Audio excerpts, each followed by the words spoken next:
राष्ट्रघात गर्ने मामिलामा बालेन शाह र रवि लामिछाने एउटै किताबमा उभिएका छन्। हर्का साम्पाङ भयङ्कर अपराधी हो, हर्का साम्पाङले ठुलै अपराध गरे, त्यस कारणले हर्का साम्पाङमाथि प्रहरीको डन्डा बर्सियो भनेर समाचारहरू आइराखेका छन्। यो देशलाई सखाप पार्ने, यो देशलाई तबाह गर्ने चाहिँ अपराधी होइन। अब हर्का साम्पाङ हियो बदो अब छटाइबो गुद्रीबो बसेर देश विकास जनता समृद्धिको पक्षमा खट्ने धरती पुत्रलाई चाहिँ यो अभियोग लगाएका छन्। बालेन त्यस्तो मान्छे हो जसले नेपालमा कसैले गर्न र भन्न नसकेको हामीले भारतको सीमा मिचेका छौँ भनेर हामीलाई सजिलो पारिरहेको छ। त्यसकारण अहिले कम्फर्ट जोनमा बालेनै ठिक छ। अहिले रवि लामिछानेले सम्मान पाए भनिन्छ, पुष्पवृष्टि देखियो, हाई गरे। अब तेस्रो लिङ्गीहरू त पहिला प्रचण्ड जाँदा नि नाचेका थिए, अहिले पनि नाचे। अहिले त कहाँ तेस्रो लिङ्ग हुनु? हो नि, होइन होला। को त किन नहुनु त? अक्सर भारत वा अमेरिकाले अत्याधिक सम्मान गर्यो भने बुझ्नुहोस् त्यहाँबाट राष्ट्रघात हुँदैछ। यहाँनिर रवि लामिछानेले गम्भीर किसिमको गोप्य सम्झौता गरेका हुन सक्छन् भारतमा। हो, लिपुलेख सम्झौता लिपुलेख तपाईँ पनि लिनुहोस् भन्ने कालको मैले पाएको सूचना झुटो होइन भने गरेका हुन सक्छन् भनेको छु। गरे भनेर म ग्यारेन्टी दिन सक्दिनँ। यस्तो घातक सम्झौता रवि लामिछानेसँग त्यस्तो अथोरिटी के छ र सम्झौता गर्नलाई? पार्टीको सभापति, पार्टी सभापति हो त, सरकार त होइन। यस्तो हुन्छ नि त, पहिले प्रिपेड र पोस्टपेड भने जस्तै मलाई प्रधानमन्त्री बनाइदिनुहोस् म यो गरिदिन्छु भन्न सक्छन्। अहिलेसम्म 5 जना मान्छे मरिसके। बालेन शाहको सरकारले अमानवीय मानवता विरोधी अपराध त गरेकै थियो, साथमा गरिब मारा बजेट ल्याएर हाम्रो ढाड सेक्यो। म्यासेज गर्ने नहुने प्रधानमन्त्रीलाई के हो यो? राजा महाराजा भन्दा नि सरको हो नि, गर्नु नहुने काम थियो, लगेर थुनेछन् केही बेर, अब बल्ल बल्ल छोडे। त्यो चाहिँ सिङ्गो कर्मचारी प्रशासनको सातो लिएको। हर्का साम्पाङ पनि अब कारबाहीमा पर्दैछन्। हर्का साम्पाङको अस्ति एउटा भिडियो भाइरल भएको थियो। हर्का साम्पाङले ट्राफिक नियम उल्लङ्घन गरेर मोटर बाइक चलाएको, हेलमेटको फित्ता पनि खोलेर एक हातले बाइक चलाएर एक हातले भिडियो बनाउँदै भ्लगरले झैँ गरेर हिँडेको भनेर हर्का साम्पाङलाई कारबाही किन नगरेको भनेर हिजो दिनभरि दबाब आयो। त्यसै सिलसिलामा आज हर्का साम्पाङले ट्राफिक प्रहरी नियम उल्लङ्घन गरेको प्रष्ट भिडियोमा देखिन्छ। त्यस कारणले कारबाही हुन्छ भनेर ट्राफिक प्रहरीले भनिसकेपछि अब हर्का साम्पाङ पनि प्रहरीको कारबाहीको फन्दामा पर्दैछन् भनेर अहिले समाचारहरू आइराखेका छ। के हो, हर्का साम्पाङले पनि यसरी प्रहरीको डन्डा खानुपर्ने अवस्था आइपुग्यो? अब होइन, अब त्यो पाहाडको बाटोमा त्यसो सजाय त उहाँले घाउ चोट लागेर पाइसक्नु हो नि, होइन? उहाँलाई प्रहरीको कारबाही छुट्टै म तपाईँलाई भन्दैछु, चोट लाग्यो, घाउ भयो, उहाँलाई समस्या त छ नि, उहाँलाई दुःख छ।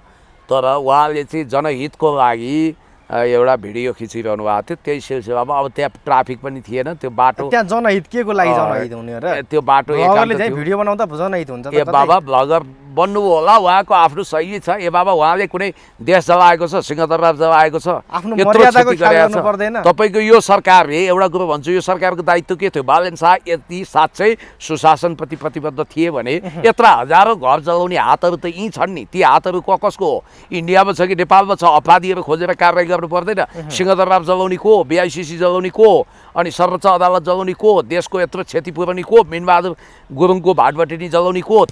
त्यो सुशासन कायम गर्ने यी काम गर्नु पर्दैन? अनि राष्ट्रघाती अभिव्यक्ति त उहाँले दिएको छैन। त्यो एउटा टेक्निकल कुरा हो, भावुकतामा आउनुभयो।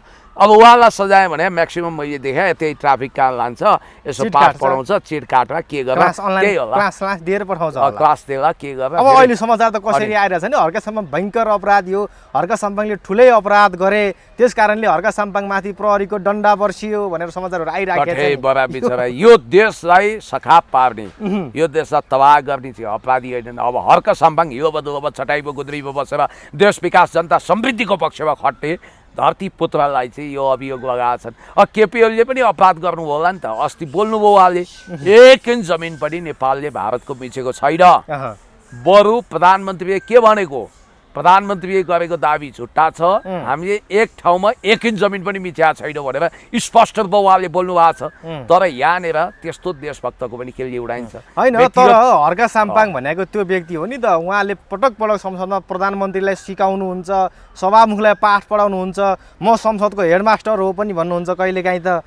अनि त्यस्ता व्यक्तिले सरकारले गल्ती गर्ने छुट हुँदैन पनि भन्नुहुन्छ। अनि ती सबैलाई सिकाउने मान्छेले आफैले चाहिँ सिक्नु पर्दैन भने? होइन, अब त्यो त उहाँले नियम थाहा नभए त होइन हर्का साम्पाङलाई। अब त्योभन्दा नि सिरियस म्याटर त यहाँ त्यही तपाईँको श्रम संस्कृतिको सांसद ध्रुव राईको पदै खुस्कौलान गरी 600 बाँदर मारेको अभियोगमा उहाँलाई मुद्दा दर्ता गर्ने भन्दैछन्।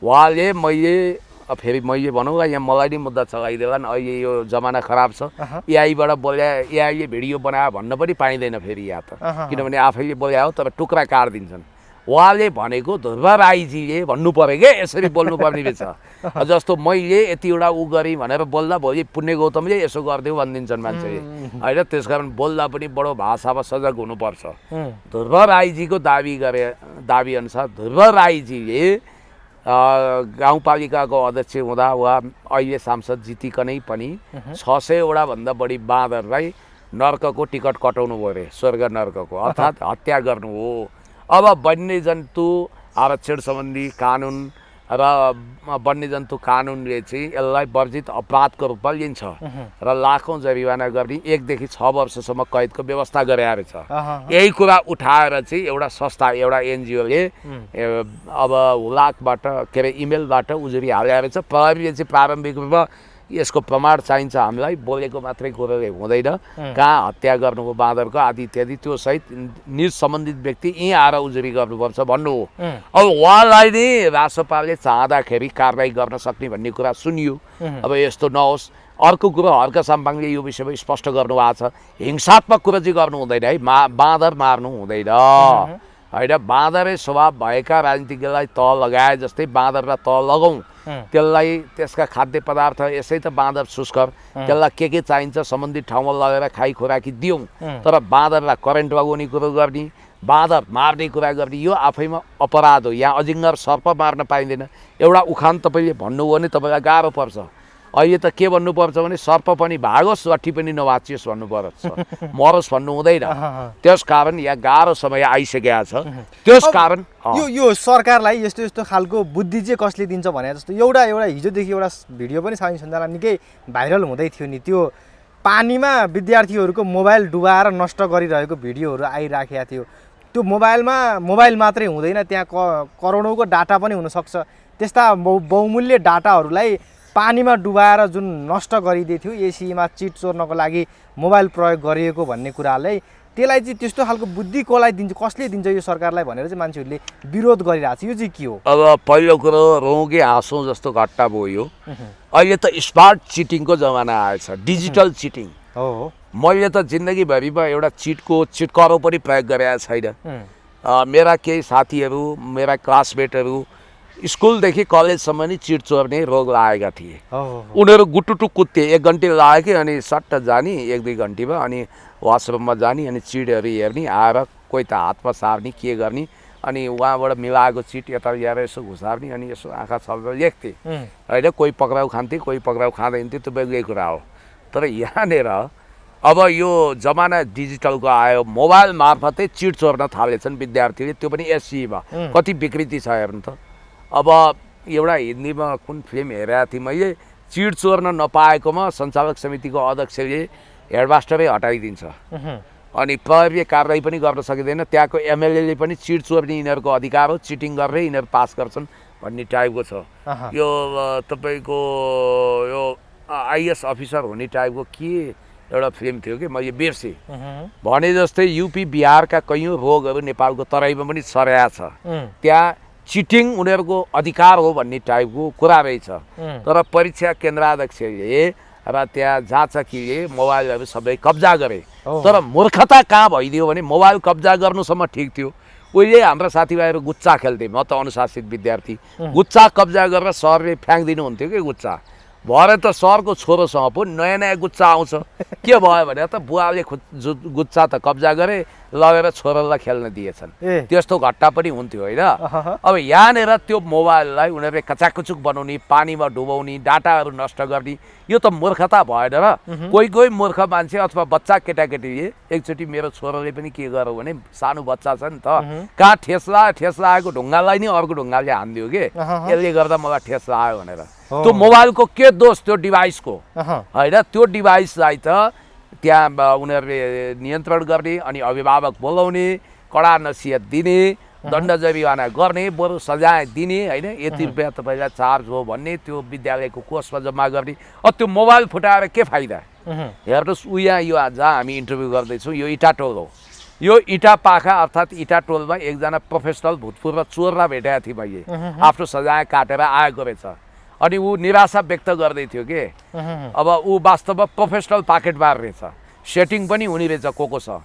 दाइ अहिले त हाम्रो पेसा धरापमा पर्यो भन्यो। के भयो भाइ भने अहिले जम्मै खल्तीर यी सेवा भयो, वालेट लिएर त हिँड्छन्, कागजात बाहेक केही भेटिँदैन, मैले त पेसै चेन्ज गरेँ भन्थ्यो। ज्यामी भएछ ल भाइ, विज्ञानले तिमीलाई पनि सज्जन बनाएछ, किनभने सायद यो वालेटमा पर्समा पैसा राख्थ्यौ भने तिमी अहिलेसम्म रत्त पार्कदेखि जोरपाटीसम्म लगनखेलसम्म ढुकिराख्थ्यौ। अब ठिकै भएछ, अब त पण्डितलाई पनि श्राद्ध गर्छन् अथवा पूजा गर्छन्, पण्डितजी तपाईँको ई सेवा दिन त क्युआर दिन त या पैसा पठाइदिन्छु भनेर दक्षिणै त्यहाँबाट पेमेन्ट डाटा नष्ट गर्ने कुरो आफैमा अपराध हो। त्यसमा इन्भल्भ भएका हरेक व्यक्तिलाई प्रचलित कानुनअनुसार कारबाही गर्नुपर्छ र यस्तो काहीँ नहोस् र चिडचोर्ने प्रवृत्तिलाई पनि कडाइका साथ नियन्त्रण गर्नुपर्छ। अब यतिखेर सुदन गुरुङको जुन सम्पत्ति शुद्धिकरण अर्थात् अस्वाभाविक सम्पत्ति देखिएको भनेर छानबिन गर्नको लागि समिति बनेको थियो।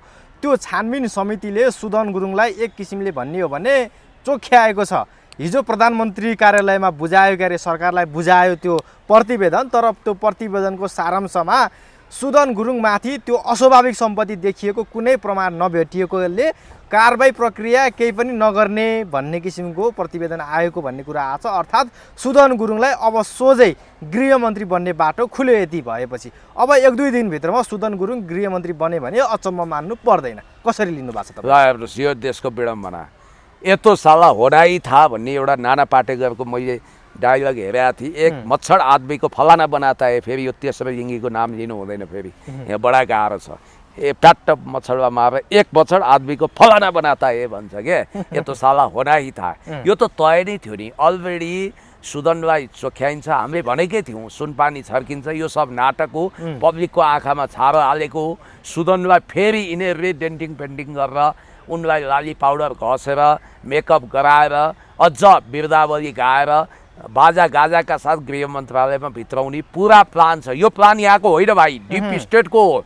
अमेरिकी सहायक विदेश मन्त्री सुमर नेपालमा आउँदा अथवा गोर आउँदाखेरि अनि पल कपुर आउँदा नि यो छलसामको प्रपञ्चको नाटक मञ्चन भइसकेका थियो। उनीहरू कुनै पनि हालतमा तिब्बतीयनहरूको समस्यालाई चर्काउनको लागि सुदन गुरुङ जस्तो पात्रलाई गृह मन्त्रालयको हट सिटमा देख्न चाहन्छन्। यो ओपन सेक्रेट हो, यो हुने नै थियो। तर जो सुदन गुरुङलाई प्रधानमन्त्रीले हटाउने बेलामा 1 महिनापछि तिमीलाई म चोख्याएर फर्काइहाल्छु नि, किन चिन्ता गर्छौ भनेरै हटाएछ भन्ने कुरो देखियो। सुन्नुहोस्, यदि सुदन गुरुङ पुनः गृहमन्त्री नियुक्त भएछन् भने बालन शाहले पनि डिप स्टेटको आदेशलाई नकार्न सकेनछन् भन्ने बुझ्नुपर्छ। अहिलेसम्म बालन शाह गलेका छैनन्। उनी चाहिँ सुशीला कार्कीको खबरीलाल जो साइकोलोजिकल सन हुन्, अर्थात् आफ्नो छोरालाई भन्दा मानसपुत्र अर्थात् साइकोलोजिकल सनको रूपमा सुदन गुरुङलाई उनले बढी स्नेह र माया दर्शाउँछिन् र उनको स्पेसल रेकमेन्डेसनमा त्यतिखेर उनलाई गृहमन्त्री नियुक्त गरिएको र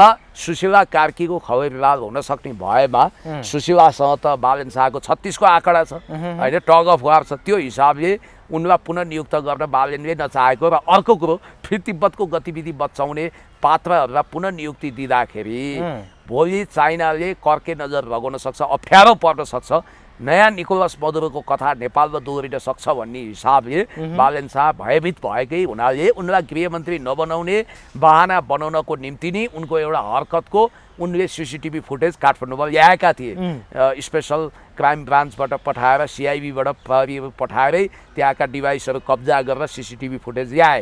अनि अर्को कुरो चाहिँ के छ भने सुदन गुरुङको अपारदर्शी र अस्वाभाविक सम्पत्ति पनि बालन शाहलाई झस्काउने कुरा हो। उनी एउटा ठाउँमा मात्रै होइन, दर्जनौँ ठाउँमा फसेका हुन सक्छन्, उनी अपारदर्शी छन् भन्ने कुरोले पनि डराइरहेछन्। यही क्याबिनेटको 2 जना मन्त्रीलाई फायर गर्ने 3 जनालाई भन्ने पनि सनसनीपूर्ण न्यूज आएको छ। अब बालन शाहले 3 जना मन्त्रीलाई बर्खास्त गर्दैछन्। उहाँहरूको कार्यशैली बालन शाहलाई चित्त बुझेन, त्यस कारणले उनीहरूलाई विस्थापित गरेर अर्का मान्छेलाई ल्याउँदैछन्। अब पहिला यो खबरीलाल अथवा सुलसुले अथवा नारद मुनि भन्थे के गोप्य सूचनाहरू ल्याउनेलाई, त्यो को सुलसुले नारद मुनि वा खबरीलाल छ थाहा छैन। विभिन्न मिडियामा यस खालका खबरहरू फैलिएका छन्।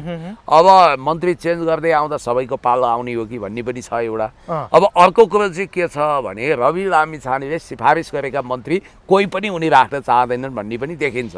एकपछि अर्को उनले हटाउँदैछन् भन्ने पनि देखिन्छ। र यहाँनिर के छ भने बालन शाहले रवि लामिछानेले गोप्य सम्झौता गरेर मलाई कमजोर बनाए कि भनेर अहिले आजका मितिमा रवि क्याम्पबाट बालेन क्याम्पमा हनुमान जम्प लगाएका शिशिर खनाल। परराष्ट्र मन्त्री शिशिर खनाललाई टाई झुन्डाएर दिल्लीमा भेट्न रवि पठाइसक्यो। आइपुग्दा नआइपुग्दै शिशिर खनाललाई दिल्ली शिशिरले पुर्याए। निन्दो चर्चो गर्न गएको भन्ने चर्चा पनि छ। उनी अहिले बालेनको लागि बढी वफादार भएको बुझिन्छ, किनभने प्रधानमन्त्री क्याप्टेन अफ द क्याबिनेट हुन्छ, त्यसको वफादार हुनु पर्यो। उता स्वर्णिम वागले बालेनको क्याबिनेट ढलोस्, रवि लामिछानेको मुद्दा चोखिँदैन, मुद्दाबाट पार पाउँदैनन्, अब हुने प्रधानमन्त्री त म हुँ भनेर जुङ्गा नभए पनि ओठ मुसारिरहेका छन्। स्वर्णिम वाग्लेले। तर त्यो पार्टी बालेन यदि प्रधानमन्त्री भएनन् भने स्पिड हुन्छ, बालेनलाई बर्खास्त गर्यो भने टुक्रिन्छ। त्यसपछिको परिणाम भनेको अर्को थर्ड पात्र यो राजसभाबाट नहुन सक्छ, सम्भव छ। श्रम संस्कृतिबाट हर्क साम्पाङज्यूकै पनि सम्भावना हुन्छ। सबैले विश्वास गरेर यत्तिको देशभक्त किराँती सन्तानलाई प्रधानमन्त्री बनाइदिउँ भनेर ट्रस्ट गर्न सक्छन्। हर्क साम्पाङले अझै पनि प्रधानमन्त्रीको सपना देख्दै गरे हुन्छ। माओवादीबाट हुन सक्छन्। ए बाबा, यो देशमा संविधानले नचिनेको गैर संवैधानिक सांसद नभएको सुशीला कार्कीको गैर संवैधानिक सरकार बन्न सक्छ भने नेता प्रतिपक्षको रूपमा रहेको हर्क साम्पाङ वाइ नट, किन हुन सक्दैनन्? तर त्यसको लागि असाधारण परिस्थिति आउन सक्छ, अनि मात्रै श्रेष्ठ टेलरिङमा सिलाएको दौरा सुरुवाल काम लाग्छ। अहिले त ह्याङ्गरमा झुन्डाएर राख्दा राम्रो, आइरन लगाएको लगाइ नगर्नु होला। अब म तपाईँलाई अर्को कुरो भन्छु कि यहाँनिर एउटा विचाराधीन कुरो के छ भने सुदन गुरुङलाई गृह मन्त्रालयमा ल्याउनको लागि दीपक भट्टलाई पनि चोख्याउनु पर्ने हुनसक्छ। त्यसको लागि राज्यले के गर्दैछ भोलि अर्को मुद्दा पर्न सक्छ। सजिलो चाहिँ छैन, तर डिप स्टेटको योजनामा उनलाई ल्याउन खोजिएको भन्ने कुरा छ। अघि म एउटा प्रसङ्गमा आउँदै थिएँ, हामी महानायक राज समालको पनि स्टाटसको चर्चा गर्छौँ। हामी अन्तिममा आयौँ होला, राप्रपा विवादको पनि तपाईँले सम्झिनु होला, दुर्गा प्रसाई र त्यसपछि यो धवल शमशेरको प्याचअपको विषयमा पनि खोल्दै गरेको, गर्भदान हुँदै गरेको पार्टीको विषयमा पनि चर्चा गरौँला अन्तिममा। र अहिले चाहिँ मैले बडो महत्त्वपूर्ण कुरा तपाईँलाई एउटा भन्दैछु। अब यो कुरा भविष्यमा रेकर्डेड हुन्छ। एउटा कुरो त तपाईँले के ख्याल गर्नुपर्छ भने बोल्यो कि पोल्यो एउटा समाचार छ सनसनीखेज। जब मन्त्रीको बोलीले एक राष्ट्रले भूभाग गुमाउनु पर्यो, अस्ति त मैले यो कुरा भनेको थिइनँ, यो आज भन्छु म तपाईँलाई। काठमाडौँ भारतले मात्रै होइन, नेपालले पनि धेरै ठाउँमा भारतको जग्गा मिचेको रहेछ। यो कुरा मलाई प्रधानमन्त्री भएपछि मात्र बल्ल थाहा भयो। आइतबार मात्रै, गत हप्ताको आइतबार मात्रै प्रतिनिधि सभा बैठकमा नेपालका प्रधानमन्त्री बालेन्द्र उर्फ बालेन शाहले दिएको यो अभिव्यक्तिले अहिले नेपाल र भारत दुवैतर्फ ठुलो तरङ्ग पैदा भएको छ। यस अभिव्यक्तिलाई लिएर नेपालभित्र चर्को आलोचना भइरहेको छ भने भारतीय पक्ष उत्साहित छ। मुलुकको कार्यकारी प्रमुख अर्थात् प्रधानमन्त्रीले संसदको रोस्टरमा उभिएर दिएको यो अभिव्यक्तिलाई स्थायी अन्तर्राष्ट्रिय अदालत PCIJ र अन्तर्राष्ट्रिय न्यायालय ICJले मुलुककै अभिव्यक्तिको रूपमा लिन्छ। म मेरो मित्र डिलिराम खनालजीलाई भन्न चाहन्छु, कुनै नाम नखुलेको अज्ञात पदार्थ खाएर वा रात्रिकालीन रमझम पछिको ह्याङओभरमा बोलेको होइन, बडो होस हवासमा आफ्नो कुर्सीको खुट्टा रविले भारत गएर भाँच्छन् भनेर सुनियोजित रूपमा प्रायोजित देशघाती, देश विरोधी, जनविरोधी उनले जहर ओखलेका हुन् र उनले नेपाल आमा विरुद्ध हलाहल कालकुट विष ओखलेका हुन्। त्यो बापत न उनले संसदमा रेकर्ड हटाउन दिन्छन्, न माफी माग्छन्। अहिलेसम्म ढिटमा छन् उनी भन्नाले उनी कतिसम्म नेपालीलाई हेपिरहेका छन्। अब यहाँ किनकि राज्यले, म तपाईँलाई भन्छु, स्थायी अन्तर्राष्ट्रिय अदालत PCIJ र अन्तर्राष्ट्रिय न्यायालय ICJले मुलुककै अभिव्यक्तिको रूपमा लिन्छ, किनभने राज्यलाई प्रतिनिधित्व गर्ने उच्च अधिकारीद्वारा गरिएका यस्ता सार्वजनिक मौखिक घोषणा तथा अभिव्यक्तिले पनि बाध्यकारी एकपक्षीय कानुनी दायित्व सृजना गर्छन् र वक्ता तथा राज्य उक्त अभिव्यक्तिबाट पछि हट्न मिल्दैन भन्ने नजिर PCIJ र ICJले सन् 1919 को इहलेन घोषणा प्रकरणमै स्थापित गरिसकेका छन्, जसमा तात्कालीन नर्वेजियन परराष्ट्र मन्त्री निल्स क्लाउस इहलेनको एक अभिव्यक्तिको कारण नर्वेले ग्रिनल्यान्ड डेनमार्क समक्ष गुमाउनु परेको थियो, डेनमार्कले कब्जा गरेको थियो। सन् 1919 को त्यो इहलेन घोषणा नर्वेका तत्कालीन परराष्ट्र मन्त्री निल्स क्लाउस इहलेनले डेनमार्क सरकारलाई दिएको एक मौखिक अभिव्यक्तिकै कारण नर्वेको पूर्वी ग्रिनल्यान्डमाथिको दाबी मात्र सकिएन, उक्त भूभाग डेनमार्क समक्ष गुमाउनु नै पर्यो। खासमा त्यो 1919 को इहलेन घोषणा थियो, जसमा नर्वेका परराष्ट्र मन्त्री इहलेनले स्पिट्सबर्गेन लगायतका अन्य अन्टार्कटिक क्षेत्रहरूमा नर्वेको दाबीप्रति डेनमार्कले विरोध नगर्ने हो भने नर्वेले पनि सम्पूर्ण ग्रिनल्यान्डमाथि डेनमार्कको सार्वभौम सत्ताको दाबीको विरोध नगर्ने कुरा घुमाउरो रूपमा उल्लेख गरेका थिए। हेर्नुहोस्, त्यसरी घुमाएर भने रहेछ, अर्थात् तिमीहरूले हामीलाई डिस्टर्ब नगर, हामी पनि तिमीहरूले कब्जा गरेको भूभाग तिमीहरूकै हो भनेर मान्ने होला भन्ने घुमाउरो दाबी गरे रहेछन्। त्यो दाबीको आधारमा के भयो, डेनमार्ककै पिसिआइजे सामु यसरी तर्क गर्यो कि यो घोषणा एक बाध्यकारी सम्झौताको रूप लियो अनि यही एकपक्षीय धारणा वा घोषणा कम्तीमा अन्तर्राष्ट्रिय कानुन अन्तर्गत कानुनी दायित्व सृजना गर्ने नजिर हुनु पुग्यो। खासमा अदालतले आधिकारिक हैसियतमा एलेनले राखेका भनाइले यस्तो प्रतिबद्धताको प्रतिनिधित्व गर्छ जसलाई नर्वेले पछि फिर्ता लिन सक्दैन भन्ने ठहर गरिदियो। पिसिआइजेको यो घोषणाले पूर्वी क्षेत्रहरू सहित ग्रिनल्यान्डमाथि डेनमार्कको आधिपत्य नै मान्ने भएको निष्कर्ष निकाल्यो। यसले गर्दा नर्वेको पछिल्लो दाबी कमजोर हुन पुग्यो। यस फैसलाले क्षेत्रीय विवादहरूलाई आकार दिन कूटनीतिक सञ्चार र औपचारिक सम्झौताहरूको महत्त्वलाई जोड दियो भने यस्ता कानुनी अभिव्यक्तिद्वारा लिखित सन्धिका औपचारिक स्वरूपहरू सृजना गर्छन् भनेर यसरी आएको छ। र एउटा इन्ट्रेस्टिङ कुरो के छ भने यहाँनिर भोलि भारत त वार्ताको टेबलमा बस्ने हो। उहिले थर्ड पार्टी भारत बेलायतलाई नडाकौँ भन्यो, चीनलाई नडाकौँ भन्यो। चीनले त नेपालको सार्वभौमसत्तालाई हमेसा सम्मान गरेको छ, बेलायतलाई किन डाक्ने? अब अस्ति मैले हाम्रो बुद्धिनारायण श्रेष्ठ सीमाविदजीको इन्टरभ्यू हेरेको थिएँ। उहाँ के भन्दै हुनुहुन्थ्यो भने प्रधानमन्त्रीको सल्लाहकारलाई ब्रिटिस राजदूतले हप्काउनु भयो, तपाईँ किन आउँदै हुनुहुन्छ? ब्रिटिसको जुन पुरानो नक्सा छ त्यो तपाईँहरूले खोज्ने कुरा हाम्रो सरकारको विषय होइन भनेर आउटराइट रिजेक्ट गरे, निराश बनाएर पठायो भन्ने कुरा आइरहेछ। र एउटा इन्ट्रेस्टिङ कुरो के छ भने आज यो अवस्थामा भोलि भारतले वार्ताको टेबलमा बस्यो भने के भन्छ अनि ब्रिटेनले पनि त्यो भारतकै कुरा सदर गरिदियो भने हाम्रो हात तल भएन। उसले के भन्छ, ल हाम्रो प्रधानमन्त्रीले त 1 इन्च मिचेको, हाम्रो मन्त्री प्रधानमन्त्रीले तपाईँहरूको 1 इन्च जमिन मिचेको घोषणा गर्नुभएको छैन। अब उनीहरूले जबकि 80,000 हेक्टर जमिन पूर्वमा टिस्टा, महेशपुर, सुस्ता, कालापानी लगायत भक्तपुर जिल्लाभन्दा ठुलो सरहद 80,000 हेक्टर जमिन त उनीहरूले मिच्या छन्, तर मिच्या त भन्दैनन्। मिचेको जमिनमा उनीहरूले जङ्गे पिलर लगाइसके अनि त्यहाँ उनीहरूले नक्सा बनाइसके, उनीहरूले सैन्य पोस्ट राखेका छन् कालापानीमा, त्यसलाई उनीहरू मिचेको भन्दैनन्, उनीहरूकै भूभाग टेरिटोरी भन्दै गएका छन्। भोलि उनीहरू के भन्छन् त्यही नक्कली नक्सा पेश गरेर ल हेर्नुहोस् तपाईँहरूले हाम्रो जमिन मिचेको प्रमाणित स्वीकार गर्नुभयो। अब 50% साँचो अर्धसत्य तपाईँहरूले बोल्नुभयो, अर्थात् हामीले तपाईँको जमिन मिचेका छैनौँ, तपाईँहरूले झुटो कुरा बोलिरहनु भएको छ, तर तपाईँहरूले हाम्रो जमिन मिच्नु भएको छ, तपाईँकै प्रधानमन्त्रीले स्वीकारेको छ भन्ने बित्तिकै हाम्रो हात तल परेको परेन हो। त्यस्तो बेलामा चाहिँ अब ल उसले तराईलाई नै आफ्नो क्षेत्र भनिदियो भने, टेरिटोरी भनिदियो भने, कालापानीलाई भनिदियो भने, लिपुलेखलाई भनिदियो भने टटकारो सम्भावना त्यो छ। यसै त हाम्रा गद्दार शासकहरूले जस्तो मातृका बाबुको एउटा ब्लन्डर के भयो भने उहाँले कोशी सम्झौता गर्दाखेरि 71 वर्षको लागि सम्झौता गरेको एउटा कुसुलेले पैसामा बिकेर नेपालको एउटा कुसुले उताको टिमले 171 वर्ष बनाइदिएछन्। ल हाम्रो पानीमाथिको अधिकारै छैन। उता तपाईँको गण्डक सम्झौता बिपीले राष्ट्रघाती तरिकाले नै गरेको हो, त्यसको कारण हामी जलस्रोतमा ठगिएका छौँ। भारतले हामीलाई ठगेको छ, राष्ट्रघाती सन्धि सम्झौता नै हो त्यो। अब यहाँनिर के छ भने सिके राउतको हौसला बुलन्द भयो। अस्तिसम्म मधेसीलाई खेद्ने यो बालेन शाहले कुकर्म गर्यो भन्दै थिए, अहिले त हेर्नुहोस् उनी त मिठाई पो बाँडिरहेको रहेछन्। म त छक्कै परेँ। बालेन शाहसँग सिके राउत निकै खुसी भयो अहिले, बडा उत्साहित रहेछन्। कारण के रहेछ भने म तपाईँलाई एउटा यहाँ बालेन शाहको टेलिभिजनमा दिएको स्टेटमेन्टलाई यहाँ कपी उतारिएको छ, त्यो म तपाईँलाई सो गर्न चाहन्छु। उनले के भनेका रहेछन् भने हेर्नुहोस् है, सिके राउत भन्छन् भन्दै एउटा आएको छ चिरकटो। यहाँ उनी के भन्छन् भने प्रधानमन्त्री बालेन्द्र शाहलाई मधेसी जनताले धन्यवाद दिनुपर्ने हुन्छ। बेलायतको रोहबरमा सीमाको पुनरावलोकन गर्ने भने सन् 1816 को नेपाल बेलायत नेपाल सन्धिसम्म, सुगौली सन्धिसम्म जानुपर्ने हुन्छ, जस अनुसार 2 लाख रुपियाँको बदलामा मधेसको भूभाग नेपाललाई सुम्पिएको थियो। सन् 1950 को नेपाल भारत मैत्री सन्धि अनुसार यो सन्धि खारेज हुने भने स्वतः मधेस स्वतन्त्र राष्ट्र हुन्छ भनेका छन्। यो कुरा चाहिँ अलिकति म तपाईँलाई बुझाइदिन्छु। यिनीहरूको दाबी के छ भने सुगौली सन्धि अगाडि मधेस एउटा यो झुटो इतिहास हो, यो प्रामाणिक काहीँ इतिहास छैन, यो यिनीहरूले झुटो इतिहास रचना गरेका हुन्।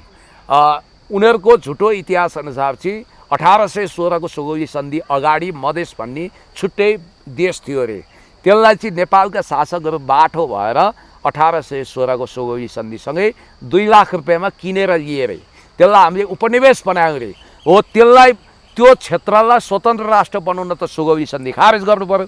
अनि सन् 1950 को नेपाल भारत मैत्री सन्धिको प्रोटोकल 8(2) स्पष्ट रूपमा के लेखिया छ भने यस अगाडि गरिएका सबै सन्धि सम्झौता यो सन्धि लागू भएको मितिदेखि स्वतः खारेज हुनेछ भन्ने बित्तिकै सुगौली सन्धि पनि खारेज भयो। सुगौली सन्धि खारेज हुनुको मतलब ग्रेटर नेपाल बनिहाल्छ भन्ने हो र पूर्वमा टिस्टा पश्चिममा काँगडा तपाईँलाई किस्तीमा राखेर भारतले दिन्छ र उसँग त कि युद्ध लडेर लिनु पर्यो कि संयुक्त राष्ट्रसङ्घको स्पेसल रेजोल्युसन पास गरेर हामीले प्रमाणसहित त्यो लिन सक्नु पर्यो। हामी बलशाली नभएसम्म त्यो सम्भवै छैन कि त चाइनाले हामीलाई उपहारको रूपमा भारतबाट खोसेर दिनु पर्यो, त्यो पनि अहिले सम्भावना छैन भन्ने बित्तिकै भारतले रेलमार्ग बनाइदिन्छु भन्छ। के गर्छ उसले?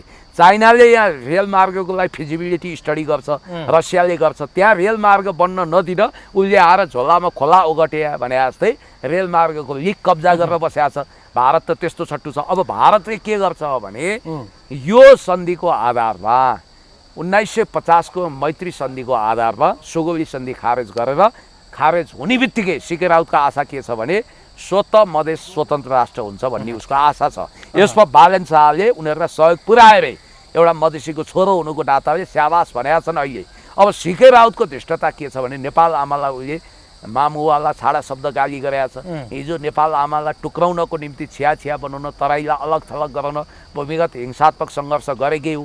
त्यो कालमा उसले एउटा अपराध गरेको छ। त्यो के भने युएनपिओमा नेपालको हिस्सा होइन मधेस, यो छुट्टै देश हो, मध्य देश हो भनेर युएनपिओ अर्थात् अनरिप्रेजेन्टेटिभ नेसन्स एन्ड पिपल्स अर्गनाइजेसनमा दर्ता गरेको छ। त्यसमा दर्ता भएकै कोसोभो, बोस्निया हर्जगोभिना, मेसेडोनियाहरू पछि छुट्टै राष्ट्र घोषणा भएका थिए। पाइपलाइनमा अहिले पनि धेरै देश छ, छुट्टै राष्ट्रिय गान, छुट्टै पहिचान, छुट्टै भाषासहित, छुट्टै लिपिसहित उसले त्यो घातक धृष्टता गरेको हुनाले सीके राउतको सपना साकार पार्न यदि बालेन शाहले खोजेका हुन् भने यो आपत्तिजनक छ। अब यतिखेर फेरि राप्रपा फुटेर अब अर्को नयाँ पार्टी जन्मिँदैछ। दुर्गा परसाई र धवल शमशेर राणा मिलेर चाहिँ अब एउटा नयाँ राजावादी राप्रपामा भएका सबै मान्छेहरू चाहिँ अब दुर्गा परसाई र धवल शमशेरले खोलेको पार्टीमा आउँछन् भन्ने कुरा आइराखेको छ। यसै बिचमा फेरि ज्ञानेन्द्र शाहीले पनि यतिखेर फेरि राप्रपाभित्र अर्को एउटा विद्रोह गर्दैछन्। अध्यक्षबाट राजेन्द्र लिङ्गदेनलाई हुत्याएर आफै अध्यक्ष बन्ने दौडमा पनि छन्। यो बिचमा के हुँदैछ? राप्रपाभित्रको काण्ड र यता दुर्गा परसाई धवल शमशेरहरूको काण्ड के हो? त्यो इन्ट्रेस्टिङ कुरा तपाईँले गर्नु हो। यो नेपालमा के छ भने कहिलेकाहीँ घरबेटीको घरमा डेरा बस्न आएको मान्छेले घरै कब्जा गर्दै आउँछ। ज्ञानेन्द्र शाही 2079 सालमा, पहिला ज्ञानेन्द्र शाहीकै कुरा टुङ्ग्यौँ। ज्ञानेन्द्र शाही 2079 सालमा रनबाट डोलिरहेका थिए। 81 उनी राप्रपा नामक घरमा भित्रिन्छन्। त्यसबेला लिङ्गदेनले छाती फराकिँदै बनायो एउटा उरन्ठौलो केटो भोलि राजनीतिमा काम लाग्ने गरी परिष्कार गर्नुपर्छ, म कुमालेको काँचो माटोलाई आकार दिन्छु भनेर मण्डलीय स्कुलमा दीक्षित गर्ने गरी रिक्स मोलेर उनलाई ल्याए। जबकि लिङ्गदेनलाई धेरै कम जानकारी थियो होला उनी कति महत्त्वकाङ्क्षी छन् भन्ने। उनले लिङ्गदेनकै इन्द्रासन भविष्यमा ताक्लान् भन्ने त्यतिखेर उनले आकलन र परिकल्पना पनि गरेका थिएनन् होला, जुन अहिले ठ्याक्कै ज्ञानेन्द्र शाहीले गरे। फेरि कतिवटा जिब्रो छ कुन्नी, 2 महिना अगाडि फेरि चुनाव जिते लगत्तै राजेन्द्र लिङ्गदेनले हारेकोमा अफसोस व्यक्त गर्दै राजेन्द्र लिङ्गदेनमा पदच्युत गर्नु हुँदैन, किनभने चुनाव भने कहिले हारिन्छ कहिले जितिन्छ भनेर आफैले भनेका छन् उनले। अनि अहिले राप्रपाका लिङ्गदेन पक्षीय कार्यकर्ता के दाबी गर्दैछन् भने तपाईँ जितेर पनि हार्नुभयो, लिङ्गदेनजी हारेर पनि जित्नुभयो, किनभने एजेन्डा यो उहाँको हो। तपाईँले राप्रपा भन्ने घरलाई एउटा इँटा पनि दिनुभएको छैन, जग पनि हाल्नु भएको छैन, प्लास्टर पनि गर्नुभएको छैन। तर जबकि त्यो घर भनेको हिजो सूर्यबहादुर थापा, लोकेन्द्रबहादुर चन्द, कमल थापा, लिङ्गदेनहरूले बनायो, पछिल्लो पिँढीमा लिङ्गदेनले बनायो। तपाईँ त रेडिमेड जीर्ण घर थोत्रिसकेका थियो, असान्दर्भिक हुँदै थियो, त्यो घरको एउटा कोठामा आउनुभयो। त्यसकारण तपाईँ धेरै चुदुरबुदुर नगर्नुहोस्। तपाईँले जितेर पनि हारेको किन छ भने तपाईँले जम्मा 14,000 मत ल्याउनुभयो, लिङ्गदेनले हारेर पनि 17,000 मत ल्याएको हुनाले उहाँ बाजीगर हो, हारेर पनि जित्नुभयो। तपाईँ चाहिँ बाजीगर होइन, तपाईँ जितेर पनि हार्नु भएको छ। तपाईँले यो काइते रकमी बासी तर्क नगर्नुहोस्। तपाईँले धेरै चुदुरबुदुर गर्नुहुन्छ भने तपाईँको साधारण सदस्य खोज्ने अविशिष्ट अधिकार अध्यक्ष सभापतिसँग छ। लिङ्गदेन त्यो हदसम्म जानु नपरोस्, कठोरता अप्नाउनु नपरोस् भनेर लिङ्गदेन पक्षीय कार्यकर्ताले भनेका छन्। कमल थापाले पनि सायद यसमा सोडा हानिरहेका होलान्। मलाई जहाँसम्म लाग्छ यिनको महत्त्वाकांक्षा उत्पातै बढेको हो र यो चाहिँ राजनीतिक अनैतिकता पनि हो, किनभने लिङ्गदेनले नै उनलाई शरण दिएको त्यो ठाउँमा पुर्याएको हो, यसमा कुनै डाउट छैन। तर उनले माकुराको बच्चाले आमा खान्छ भने चाहिँ उनले लिङ्गदेनमा निल्न खोजेका हुन् त उतातिर। अब यो के हुन्छ भने जता भत्क्यो त्यतै दैलो देख्नेहरूले ओह्राली लागेको हरिण के चाल होको नियति भोग्दैछन्। मान्छेलाई जति जहाँ कङ्गाल त्यहाँ चण्डाल भने जस्तो जति सङ्कट आउँछ नि, जति पार्टीको आकार घट्दै जान्छ, जति गरिब हुँदै जान्छ, मान्छे त्यति चिडचिडे झगडालु र क्रूर हुन्छ। अब अहिले राप्रपा नामक यो पञ्चमण्डलीहरूको वार्षिक क्लब सट्टै शुक्ला जस्तो छ, यसको मुहा नै शुक्ला जस्तो छ। राजाको नाममा राजा र धर्मलाई एटिएम कार्ड बनाएर धेरै वर्ष खाए। अब त्यो नाङ्लो पसल सटर बन्द हुनेवाला छ, नाङ्लो पसल चल्नेवाला छैन। अब दुर्गा प्रसाई र धवल शमशेरजी आफै पनि 2054 सालमा नेकपा एमालेको तर्फबाट नेपालगञ्जको मेयर भएको व्यक्तित्व हो। उहाँहरू दुईजना मिलेर अब हामी डिपार्टमेन्टल स्टोर खोल्छौँ राजनीतिको भनेर लाग्नु भएको छ। अब दुर्गा प्रसाईजीसँग मेरा कयौँ असहमति थिए विगतमा, मैले बिचमा भेट पनि गरेका छु। तर राजनीतिक हिसाबले भिडलाई अलिकति उकास्न सक्ने, अलि मास रिडिङ क्यापासिटी जस्तो हाउडे नै देखिए पनि मास रिडिङ क्यापासिटी चाहिँ दुर्गाजीमा देखिन्छ। लिङ्गदेनजीमा अलिकति के अरे धवल शमशेरमा राजनीतिक अनुभव होला। उनीहरूले एउटा छुट्टै स्कुलिङ खडा गर्न, छुट्टै समूह खडा गर्न खोजेका छन्। राजा ज्ञानेन्द्रको पनि उनीहरूलाई आशीर्वाद हुनसक्छ। उनीहरू चाहिँ चुनावी बाटोभन्दा पनि जनविद्रोह गरेर अहिले गाउँ गाउँ बस्ती बस्तीबाट खास गरी बालेन शाहलाई नै प्रधान दुश्मन, रासपालाई नै प्रधान दुश्मन, रासपाको बालेन रविलाई प्रधान दुश्मन मानेर राजा ल्याउने हिसाबले देशभरिबाट त्यो मुद्दा बोकेर जनविद्रोह गर्ने लाइनमा यिनीहरू जाने कुरा गरिरहेछन्। यिनीहरूलाई चुनाव नै प्यारो छैन, परिआए चुनाव पनि भाग लिने भन्ने छ। तर यिनीहरू त ल तैविषयक आफ्नो बाटो क्लियर गरे। ज्ञानेन्द्र साईको के त लिङ्गदेनलाई फ्याँक्ने, पार्टी कब्जा गर्ने, कोही गगन पथमा जान खोजेका छन्। तर याद गरे हुन्छ गगन भनेको काङ्ग्रेसको पुरानो पिउसो हो। गगनले त्यो विद्यार्थी कालदेखि योगदान गरेका छ। यिनलाई पार्टी फुटाउँछु, लिङ्गदेनमा म पत्ता साफ गर्छु भन्यो भने राप्रपाको 20 जना मान्छेले नि बोक्दैनन्। पञ्चमण्डलीको चरित्र त यिनलाई थाहा छैन। यिनी त पछि बास बस्न आएका न हुन्, बटुवा न हुन्। त्यस कारणले गर्दाखेरि भोलि पार्टीले साधारण सदस्य नरहने गरी कारबाही गरेर ज्ञानेन्द्रजी त्यो होस् गर्नुहोस्, तपाईँलाई यसै पनि हुन नसकेको रासपा भन्थे, तपाईँ कतितिर दौडिनुहुन्छ, कतितिर डोल्नुहुन्छ। अब हिजो दुर्गा प्रसाई र धवल शमशेरले केही 11 बुँदे सम्झौतामा हस्ताक्षर गरे। अब उनीहरू आफ्नो तरिकाले अगाडि बढिरहेका छन्। हिन्दू राष्ट्र स्थापना गर्छौँ, राजालाई सिरपेच लगाउँछु भनिरहेको छ। त्यो उनीहरूको पोलिटिकल मिसन हो, त्यसमा मेरो भन्नु केही पनि छैन। उनीहरूप्रति मेरो टिका टिप्पणी छैन, मत वा फरक मत राख्न सकिएला, तर यो बेग्लै कुरा हो। तर यहाँनिर ज्ञानेन्द्र साईको यो प्रयास भनेको चाहिँ चरम महत्त्वाकांक्षा र उत्तेजनाको परिणाम हो, जसले उनलाई सिवाय घाटा अरू कसैलाई गर्दैन। हस् त पनि सर, ल योभन्दा अगाडि अन्तिममा तपाईँलाई महानायक राजेश हमालको त्यो स्टेटमेन्ट म सम्झाउँछु, त्यो महत्त्वपूर्ण वक्तव्य नै भन्छु। र कलाकारहरू सबै खरानी ग्याङका सदस्य हुँदैनन्, कलाकार सबै अनपढ हुँदैनन्, कलाकार सबै आशिका तामाङ वा रिमा जस्ता हुँदैनन्। कलाकार महानायक राजेश हमाल जस्ता पनि हुन्छन्, जसले फरेन पोलिसी, इन्टरनेसनल रिलेसन बुझ्नु भएको छ, देशलाई माया गर्नुहुन्छ, परिपक्वता छ। र उहाँ जस्तो कलाकार राजनीतिमा आउँदा देशले फाइदा पनि लिन सक्छ। उहाँले फेरि मैले अघि नै भने महेशपुर सुस्ता काला पानी मिचिँदा तपाईँहरू के हेरेर बस्नु भएको छ भन्ने उहाँले फिल्ममा व्यक्त गरेको डायलग अहिले पुरा भाइरल छ।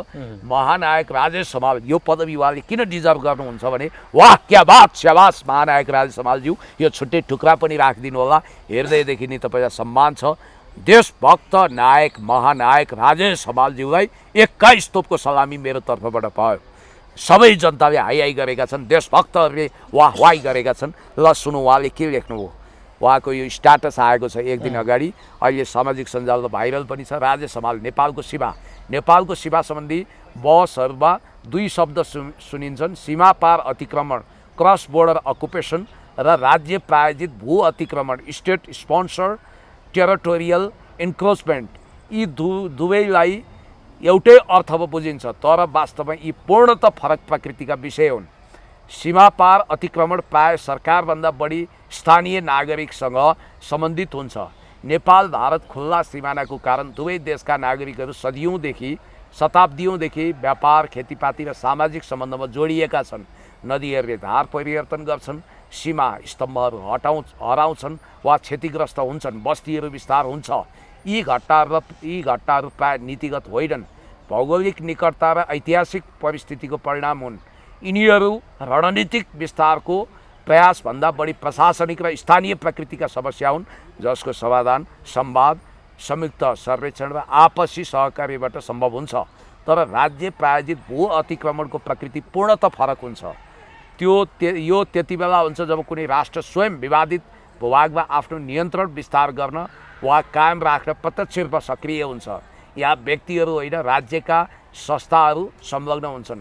सडक निर्माण गरिन्छ, प्रशासनिक संरचना खडा गरिन्छ, सुरक्षा निकाय परिचालन गरिन्छ, सरकारी नक्सा संशोधन गरिन्छ, जस्तो कि भारतले गरेका छ, र राज्यको अधिकार औपचारिक रूपमा लागू हुन्छ।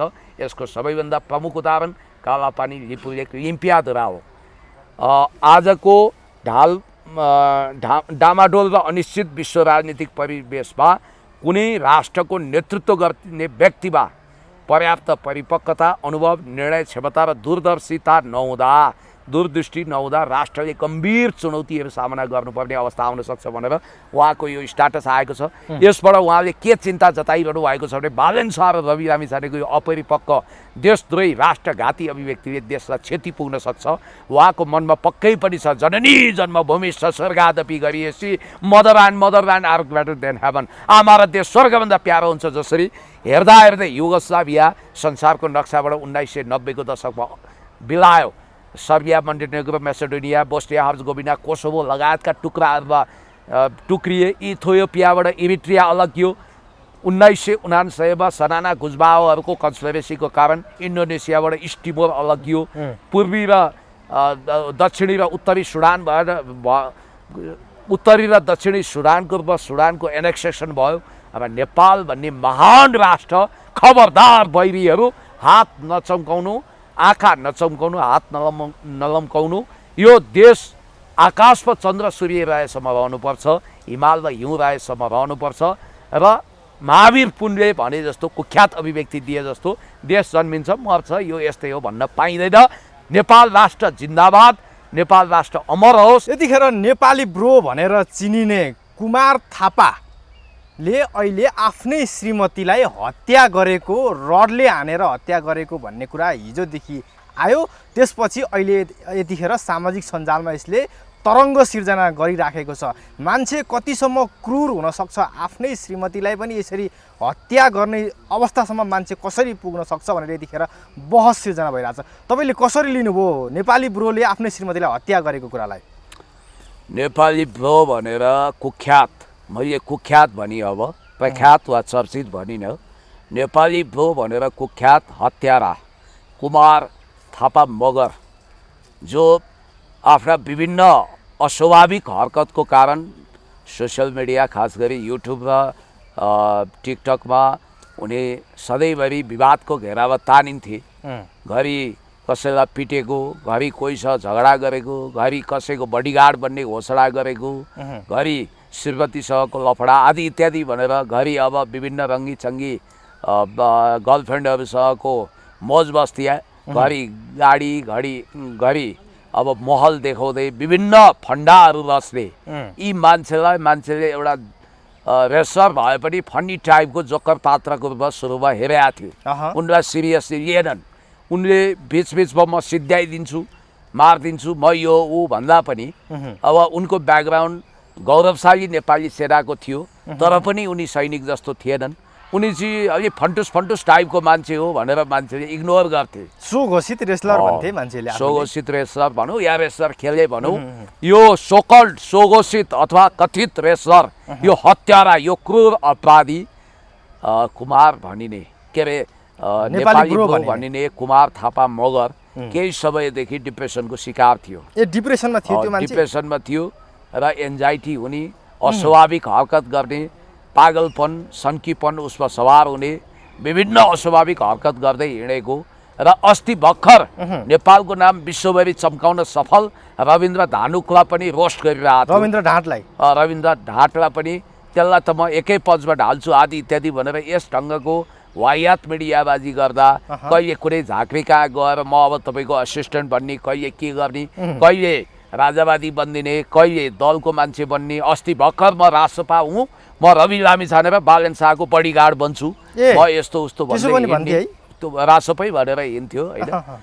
बिचमा यस खालको अस्वाभाविक हरकत गर्दै आएको। फेरि अब हामीलाई भेट्दा चाहिँ नमस्कार दाई भन्ने, राम्रोसँग बोल्ने पनि गर्थ्यो होइन। अब हेर्दाखेरि अनुहार एकदम इनोसेन्ट त बिन लादेनको पनि एकदम अनुहार इनोसेन्ट थियो।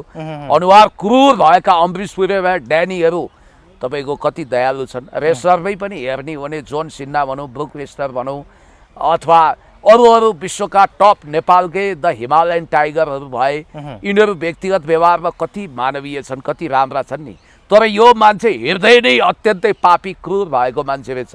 अब उसको यस्तै अस्वाभाविक हरकतको कारण गौरवशाली नेपाली सेनाको सायद जमदार या सुबेदार के हो, ती बहिनी जुनियर अफिसर हुन्, श्रीमती पनि सेनै रहेछ होइन। हो, सेना नै हो। मसँग पनि एक दुईचोटि भेट भएको थियो, नमस्कार गर्थिन्, राम्रैसँग बोल्थिन्, टिकटकमा पनि आएर जोडिन्थिन्। यो कुमार थापा उर्फ नेपाली ब्रो पनि टिकटकमा आउने, अस्वाभाविक गतिविधि गर्ने, विभिन्न खालका वाहियात फन्डाहरू सृजना गर्ने, हावादारी कुरा गर्ने, फन्टुस कुराहरू गर्थे। अब यिनलाई चाहिँ उही नेपाली समाजको एउटा जोकर जस्तो अथवा एउटा जोकर रेसलर अब रोस्ट गर्न मिल्ने टाइपको, यो एक प्रकारको फन्टुस फनी टाइपको क्यारेक्टरको रूपमा लिन्थे।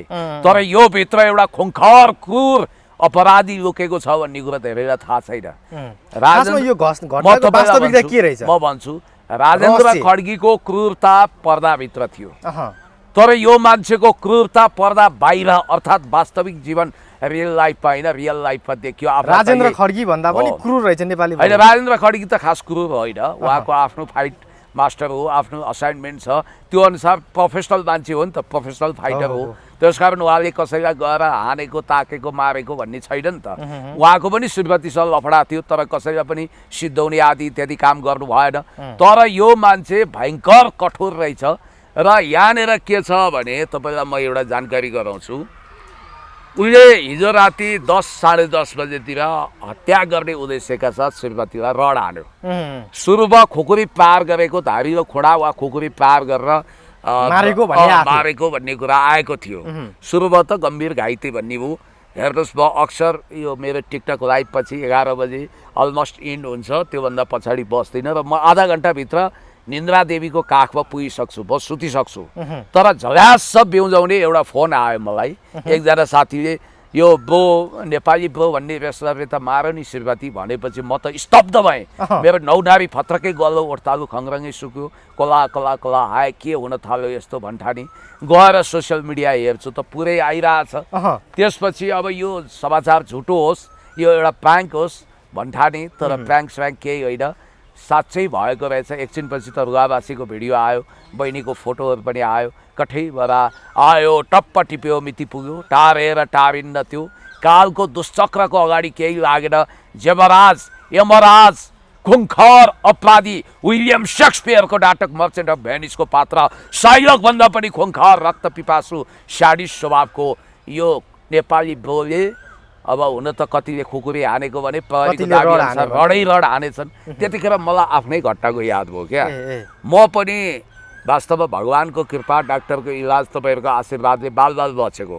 मेरो चाहिँ के भयो भने मलाई रड पार गरेको 1 मिनटभित्र गाडीमा राखियो र 5 मिनटभित्र मेडिकल कलेज पुर्याइयो। डक्टरहरूको दाबी अनुसार 15 मिनट, अरू 5-7 मिनट ढिलो भइदियो भए टाउकोमा रगत जम्थ्यो, ब्रेन ह्यामरेजको खतरा हुन्थ्यो। सायद त्यो बहिनीलाई पनि मेरो जस्तै केस हो, उसको पनि टाउकोमै रड पार गरेको रहेछ। र त्यो रड पार गरेको म इमेजिन गर्छु जस्तो मेरो ठाउँमा भइदियो भए त्यो बहिनी बाँच्न सक्नुहुन्थ्यो। तर अब उहाँको लेखान्त भागभोग यति नै रहेछ। उहाँको भगवानको खातामा उहाँको मृत्यु हिजो नै मुकर्रर गरिएको रहेछ। अब ओभर ब्रिडिङले गर्दा अब त्यहाँ नेपाल टारमा एट्याक भयो, त्यसपछि हस्पिटल लगियो, त्यो इट्स टु लेट। अनि टिचिङ लाँदा त डेथ घोषणा गरेको। रहस्य चाहिँ अब के रहेछ भने हिजो मात्रै उनीहरूको डिभोर्सको फाइनल हियरिङ भयो, अन्तिम सुनवाई भयो। सम्भवतः हिजो डिभोर्स भयो भनौँ न, बुढाबुढीको डिभोर्स हो। केही समय अगाडिदेखि डिभोर्सको प्रक्रिया चलिरहेको। उसले आफ्ना कथित सोकल्ड गर्लफ्रेन्डहरू के आचार्य कुनै के जातिलाई घुमाइरहेको अवस्था थियो। र त्यो उसलाई चाहिँ सम्पत्तिप्रति अति मोह, नेपाली आफ्नो त्यो ब्रोलाई। हरियो घर देखाउने गाडी देखाउने ओहो। आदि इत्यादि गरिरहेको थियो र त्यो सम्पत्ति नगुमोस् भन्ने उसलाई भय रहेछ। मह्म। आफैमा असुरक्षित रहेछ र कायर तरिकाले ढोकेर बसेको र उसले चाहिँ नन स्टप श्रीमती जब गेट खोलेर भित्र पस्छिन् त्यसपछि अब धारिलो हतियार हुनसक्छ रडै होला प्रहरीले भनेअनुसार कतिले त खुकुरी पनि भन्छन् नन स्टप पार गरेपछि उनी भोकोके बेहोस भएर ढल्छिन् ढलेपछि उनलाई हस्पिटल लगिन्छ र डाक्टरले मृत घोषणा गर्छन्। अब यो मान्छेको बारेमा मैले भन्दा चाहिँ केही समय अगाडिदेखि नै श्रीमतीले जब उनलाई लगेर थुनाइन् यस्तै यस्तै असामान्य हरकत गरेको हुनाले उनले थुनाएपछि नि यो मान्छे डिप्रेसनमा थियो र उनले बिचमा फेरि प्याचअप भयो भन्ने। अब पुरानो भिडियो हेर्नुहोस्, बुढाबुढी मिलेर कति राम्रो इन्टरभ्यू दिएछन्, बिचमा सम्बन्ध बिग्रिए पनि केही थिएन, उनीहरू एकअर्कामा मिलेर बस्न सक्दैन थिए भन्ने छुट्टा बिन्दी हुँदा राम्रो हुन्थ्यो। तर यहाँनिर उसको अनेक असामान्य हरकत राक्षसी हरकत सुरु भयो र प्रहरीले पनि खास गरी भनियो भने देशभक्त बर्दिवाल नेपाल प्रहरीले अब देशभक्त रक्षक नेपाली सेनाको जुनियर अफिसर चेलीको त्यो उजुरीलाई सिरियसली लिएन छ। उनको छोरा जेम्स हो कि के भन्ने रहेछन् एउटा, उनले त्यहाँ 12-13 वर्षको 2टा सन्तान छन्, एउटा त सानो बाबु रहेछ। उनले दाबी गरे अनुसार बालाजु चौकीमा उनीहरू बारम्बार 5 चोटि निवेदन लिएर जाँदाखेरि त्यो चौकीको इन्चार्जले त्यहाँको इन्सपेक्टर ककलले हो ल नेपाली ब्रोको पो कुरा रहेछ, हेलो नेपाली ब्रो आउनुहोस् यार चिया चिया खाउँ भनेर सम्मान उनीहरूको भनाइअनुसार सिरियसली नलिएको, उल्टै उसलाई माया गरेको। यो उसले चाहिँ केही एक हप्ता अगाडि अब जिब्रोमा चोट लगाइदिएको, यो हातै ताछिएको होइन, प्रहार गरेको, मार्छु भनिरहेको, चौकीमै गएर पनि मार्छु भने रहेछ। यी आदि घटनाहरू घटेकै थिए तर यसलाई सिरियसली नलिएको हुनाले यस खालको घटना घट्यो भन्ने कुरा आएको छ र हामी यही भन्छौँ अलविदा अलविदा अलविदा बहिनी। अब कस्तो ईश्वरी भुजेल तपाईँको आत्माले शान्ति पाओस् र म शोक संवेदनामा डुबेको त्यो परिवारजनप्रति पनि गहिरो संवेदना प्रकट गर्न चाहन्छु। अब नेपालको कानुन वास्तवमा यस्ता जघन्य अपराधीलाई सजाय दिन अपर्याप्त छ। बालन सरकार छ, 2 तिहाईको छ, तपाईँहरू संविधान संशोधन गरेर यस्तै नजिरको कारण झापामा पनि अस्ति दमकमा एकजना रोमा तिवारीको हत्या भयो इन्डियनहरूबाट। अब यस ढङ्गको क्रूर अपराध अर्थात् सुनियोजित रूपमा प्री प्लानमा अब एक त रिसाउनु हुँदैन, रिस हो सबको शत्रु रिसले नाश गर्ने भन्ने महाकवि लक्ष्मीप्रसाद देवकोटाको कविता पङ्क्ति त तपाईँलाई थाहा छ। यसरी सुनियोजित रूपमा हत्या गर्ने क्रूर अपराधीहरूलाई कडाभन्दा कडा सजाय दिनुपर्छ। अब अहिलेको कानुनअनुसार मौजुदा कानुनअनुसार उसको सम्पत्ति सर्वस्व सहित सर्वस्व हरण सहित आजन्म कैद होला जस्तो लाग्छ। मलाई लाग्छ यो सेनाकै अफिसरको केस हुनाले यसलाई थप सिरियसली लिने सम्भावना छ र यो यस्तो नजिर बसाल्नुपर्छ कि आइन्दा मान्छेले यस्तो अपराध गर्ने त के अपराधको विषयमा सोच्न पनि नसकोस् र ती बहिनीको भड्किएको आत्मा तबसम्म शान्त हुने छैन जबसम्म यो अपराधी र यो टिम ऊ मात्रै छ भन्ने मलाई लाग्दैन, उसलाई उकास्ने भड्काउने को छ त। अनि अर्को कुरो सामाजिक सञ्जालवालाहरूको कमजोरी, तपाईँहरू जस्तै तपाईँले त आज बाध्यता परेर यो एकदमै तपाईँको विभत्स घटना फेरि कथित रेसर्ससँग जोडिएको आजको दिनमा त्यो बहिनीप्रति श्रद्धाञ्जली होस् भनेर तपाईँले यो भिडियो बनाएको, नभए तपाईँलाई यो नेपाली ब्रो के फलाना तिलाना ढिस्काना मतलब थिएन, मलाई पनि बोल्नु थिएन। अब एकाचोटि त मसँग आएको नमस्कार गरेको अवस्था पनि हो। तर म तपाईँलाई के भन्छु भने तपाईँहरूलाई पनि हेर्नु त, राम्रो हुँदा सज्जन हुँदा नेपालको नाम राख्ला केही गर्ला भनेर भिडियो लिन तपाईँहरू चाहनुहुन्छ, उटपट्याङ मान्छेको त लिनुहुन्न। तर यो मान्छेले यति हरामखोर काम गर्यो, यति अपराध गर्यो, यति उदण्डता गर्यो कि सायद नर्कमा बास हुनेछ।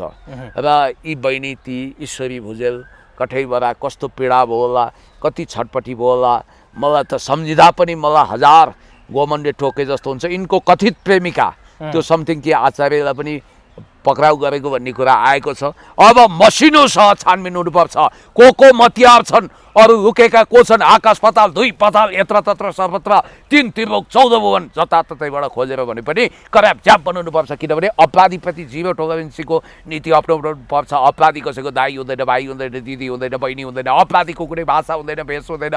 त्यस कारणले गर्दाखेरि कडाभन्दा कडा सजाय दिनुपर्छ र यसमा कानुन अपर्याप्त छ भने यसैलाई नजिर बारेर संशोधन गर्नुपर्छ। निजले आफै आत्मसमर्पण गरेको अवस्था छ, उसले त्यहाँ पनि एकदमै क्रूर चलाखी अपनाएको छ। किनभने आत्मसमर्पण गर्यो भने सजाय अलिकति कम हुन्छ भन्ने मलाई लाग्यो होला, तर त्यस्तो हुँदैन।